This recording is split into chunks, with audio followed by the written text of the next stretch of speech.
It's funny what comes into the mind. Like, for example, the Harry Potter film, the Harry Potter film. Make of that what you will. But the point, or the scene that I'm referring to, is when he looks in that mirror of illusions and sees his dead parents, and he's transfixed by it for a while until I forget the character's name, the sort of professor from Hogwarts says to Harry that it's just an illusion and it'll draw you in. It's very much like this external reality.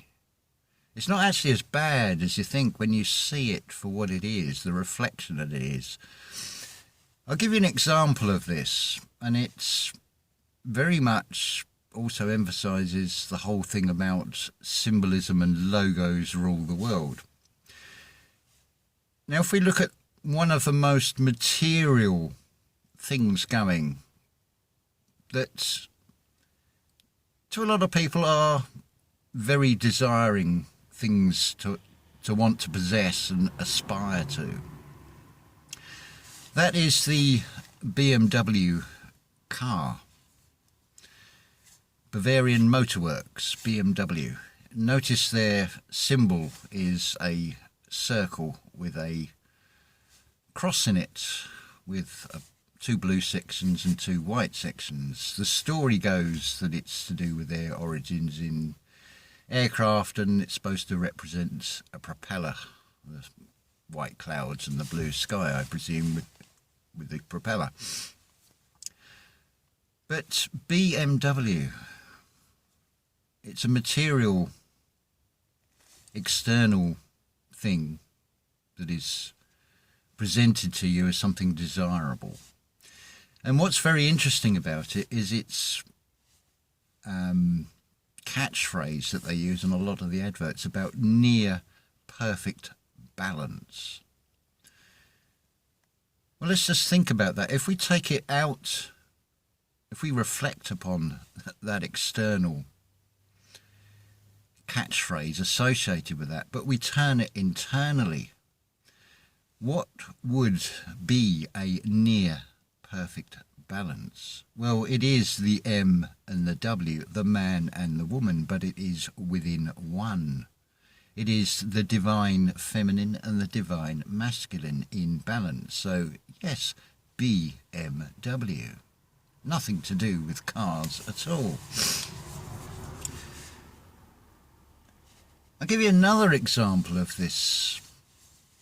And it reminds me of an Alan Watts lecture. He mentions about sightseeing.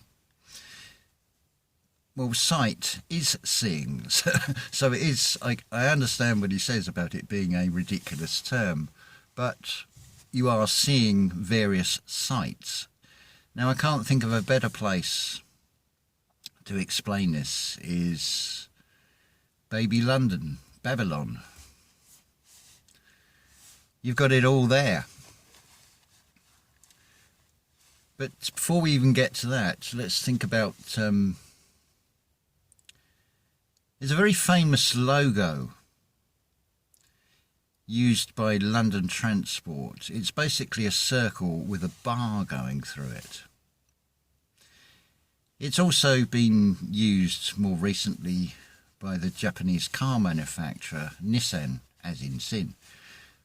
And it's very much like the Saturn symbol, but the bar is level. It's not at, I suppose it would be 23.5 degrees. Everything seems to be. So you can participate in this. You can make that pilgrimage to London. You can become a tourist. Now, doesn't that sound rather like Torah, Taurus, Taurus field? Tour is. And you'll be taken round London, if you so wish. I mean, it's a very much like a It's a democratic ceremony as opposed to an organised ceremony of a religion where you'll stand at certain times, sit at certain times, kneel at certain times, and move to the left, move to the right, and sing this, sing that, and whatever. But this is more of a democratic pilgrimage when you become a tourist, especially with London. It's a much more subtle way of sort of captivating you and bedazzling you with the external world.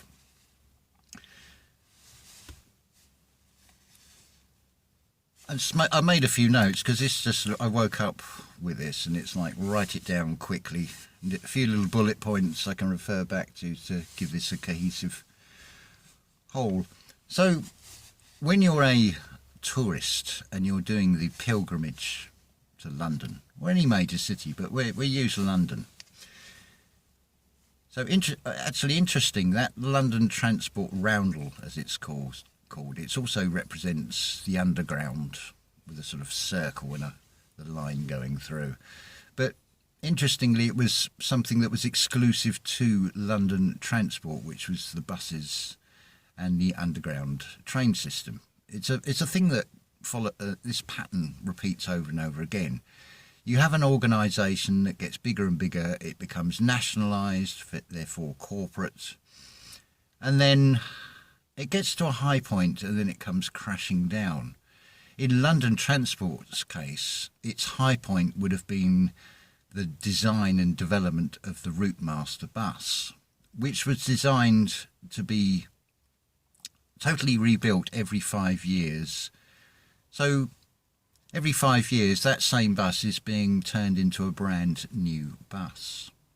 But sadly that is all gone. But recycling way ahead of its time. Also you had independent front suspension on that bus, something that does not happen on buses today because the industry has gone backwards. The fuel consumption of buses of the 60s and 70s were returning between, say, 11 and 17 to the gallon. But now these modern buses, even the hybrid ones, are returning 2 and 3 to the gallon. So you can see the eco advantage to all of that. And of course, the products of today are absolute shit in comparison, like everything else from the past. It's far better built, far better quality and made to last, but not good business sense because you want to sell on like a rotation, and you've also got to market these things so they're desirable and must have. Anyway, I've digressed a little bit here. So you, as this tourist, you may want to do the open top sightseeing tour of London.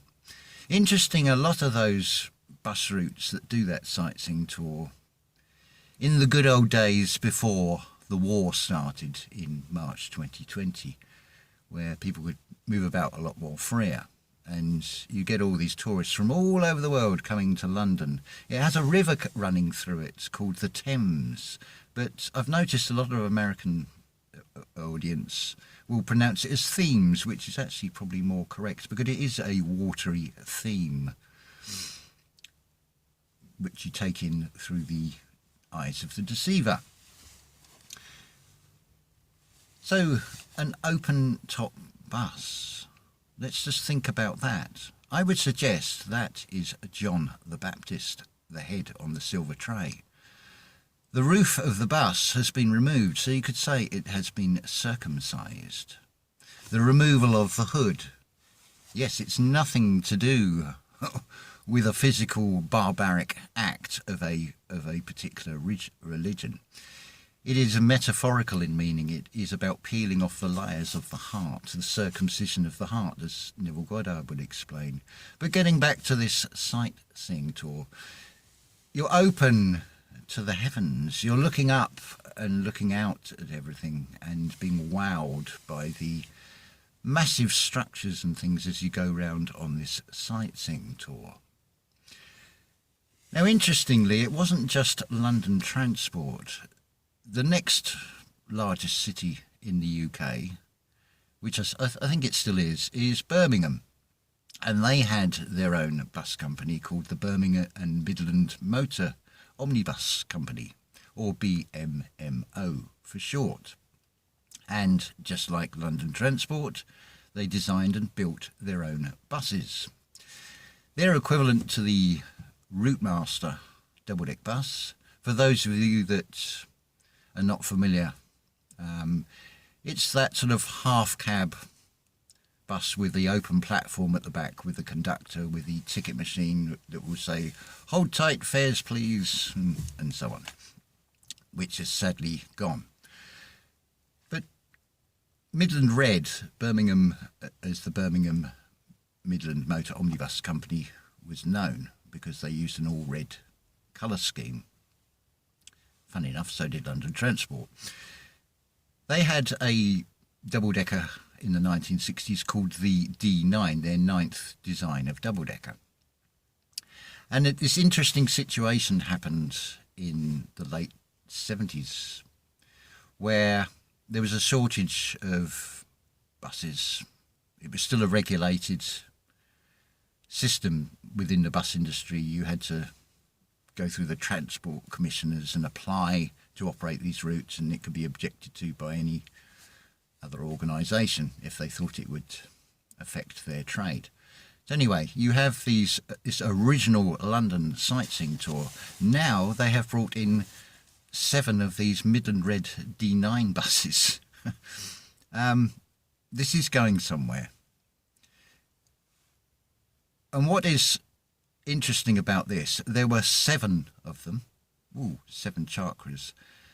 And like in line with all London Transport buses, they were classified. So open top Midland, so it's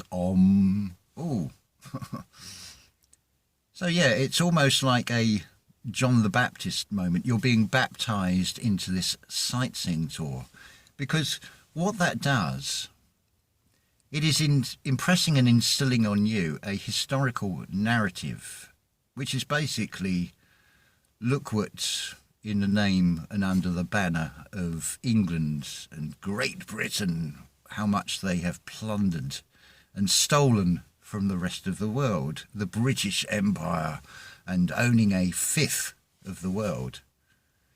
Well, they do. That was just on the surface. There's a whole layer below that. We won't even get into that. But yeah, so you're open to all sorts of external things when you've got that higher perspective on the top deck of an open-topped bus.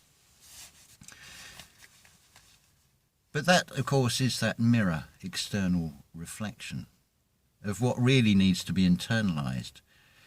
See, there's that subtle thing with that pilgrimage of going to London, which you'll then go back and tell your family about how wonderful it was and how they should go there as well, and possibly even recite the information you've been told about when something was built and its backstory and how wonderful it is and what a complete crock of shit. I mean, another example of this is Nelson's column. It's got 4 lions around it. So whichever way you come at it, it's all lying. It's all lying. It's all external physical illusion being presented to you, which is supposed to bedazzle you. If you really want to enter into it in full participation, of course, you can do this in Washington, and you can do it in London, at least, with the monument and, of course, the Eiffel Tower. You can become basically a sperm, and you can go up the inside of the phallus. It is all ritual symbolism in the external. It's all illusion to distract you, to stop you doing that inner work. And of course, when I did the touristy thing, as it were, but I was driving the bus, which is a weird experience when you've got a full load upstairs and nobody downstairs. Totally alters the handling of the bus, but of course it never went very fast, because you want people to see these things, and it's an expensive, I think it's £25 these days. It was £10 at the time to go on one of these buses, and can do the whole tour. And of course you get stranded in the Strand, and it's a Charing Cross, because it started at Charing Cross.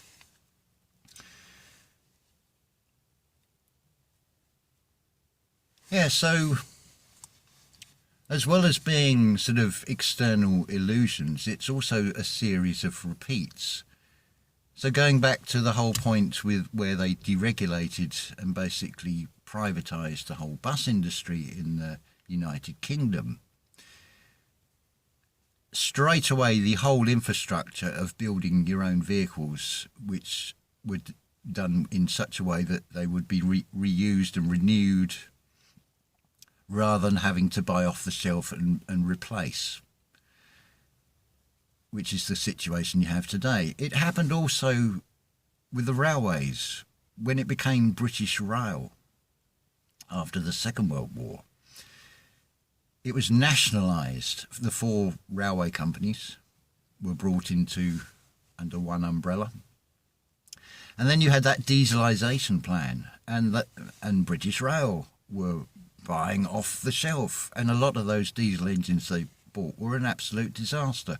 The very vehicles they were designed to replace, i.e. the steam engines, they didn't. Some of them only lasted 10 years. And the same pattern happened with the buses. The route masters were supposed to have been gone by 1970. But of course, the rear engine buying off the shelf buses that came in to replace them were such a disaster. And untried products. There's another theme that's coming out, I think you'll find in more recent times since this spiritual war began. Untested products. So you can say these things if you're careful to manoeuvre around the system. Be wise as serpents. Don't use those key words that are going to get you a strike or get you censored. The external is just a mirror. You can look at it, but it's how you internalise and how you then radiate it back out. But of course you have to have the order within oneself first to be able to do that, so it comes out in the right way. It's also very much like music as well. Now take for example a symphony, and I've used Bruckner and his symphonies as a perfect analogy to this. With Bruckner you will find that he will repeat phrases. There is a thing called a Bruckner pulse, which is basically duplets and triplets, which is 1 2 1 2 3 1 2 1 2 3, and you'll get in these symphonies almost like repeated phrases of 1 2 1 2 3 1 2 1 2 3, but they change chords and they're subtly different, because it is a bit like truth-seeking and spiritual channels. It is the same message, but it is being said in slightly different tones, in slightly different ways, till it finds the chord or strikes a chord in you. It rings bells within you. It is all in the sound. It is a vibration, whether it is spoken or with musical instruments. It is all sonic. And Bruckner in particular, I've touched on this and I've looked deeper into this. There is such a thing as Bruckner the mystic, and I feel what he was trying to do was express things beyond words in such a way. And I think he was very aware of the dynamics and the sonic properties of cathedrals, because it is talked about the way he composes as being architecture and blocks of sound. But getting back to this sort of video, bringing it back more on topic, because it is so easy to meander and wander off and go down different branches. That is the tree of life, after all. It's all an experience to try out all these different things, but also being able to steer yourself back on your path, not be distracted into those mirrors. So there's a few things to sort of mull over there in your mind. It's not about I am right and you are all wrong. It is just like in that music. It is saying things in ways, expressing things in forms that will hopefully strike a chord in you. So you can then internalize that information and process it within yourself. You see, the outside world will give you processed everything, but it's the internal process. As I've said before, there is the mirror. It has two reflections, and there is the mirror itself, the middle path. I actually found something listening to Brian Scott channel, Neville Goddard lecture from 1968. The most recent one last night. What day are we on today? Wednesday. So Tuesday night, was it 12th?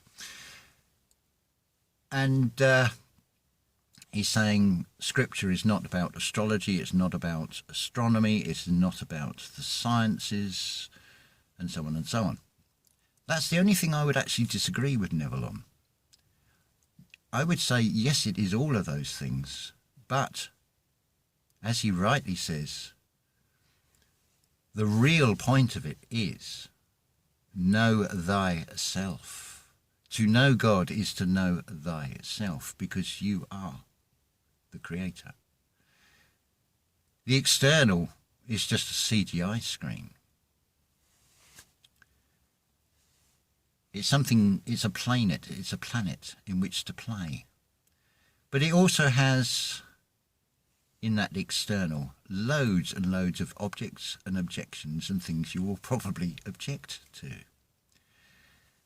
So it is all like being on a pinball. You are the ball. You're being pushed around here, there and there until you take control of your own vessel. Now, as we stand at this present time in early December, things look pretty grim on the external. But remember, that is only a reflection. It is actually the complete opposite. It is a complete opposite polarity. But how do you see and feel that polarity? As far as I can see that and feel, there is, and from the experience of it, there is only one way you're going to be able to do that, and that is go within yourself. Meditation, for example. But even before you start meditating, try this as a way of going into the meditation. Just observe everything physical around you. But try to avoid the conscious mind giving it a label. It's going to take practice to do that, because automatically you'll look and you say on a table in a kitchen, you'll think salt and pepper pot, cup, table, chair, so on, wall. But if you can start brain training yourself to not do that, things will start to change. And a way of testing that is then go back to listen to a piece of music that you like and just see if you're starting to hear it in a different way.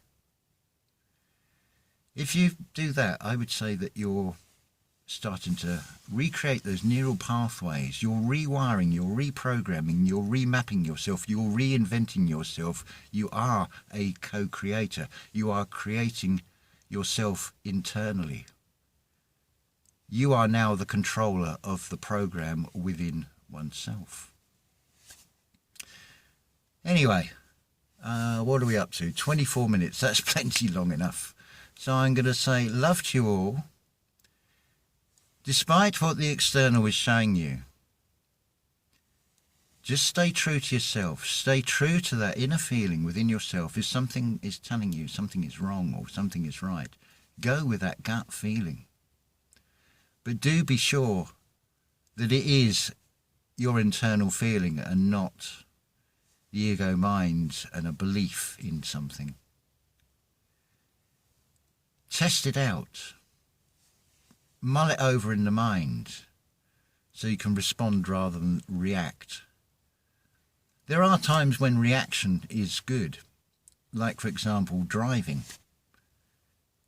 It becomes second nature to apply pressure onto the brake pedal when you have to stop the car, and what will be called an emergency stop. That's reaction. That's a good reaction. It's the same, this whole thing about killing the ego. No, you can't kill the ego. It is part of this experience. It is a part of you. It is like a dog. You keep it on a tight leash. You don't let it run wild. So it works for you rather than pulling you along in a self-serving, negative way of playing in this reality. Oh, we've gone on an extra minute and a half, so I am going to stop there now. So love to you all. I wish you a wonderful day. Just stay true to yourself. Keep hold of that inner strength within you. This is crunch time coming up. It just has to play out in the physical reality. So love to you all, and have a wonderful day, night, wherever you are in this realm, and another video soon.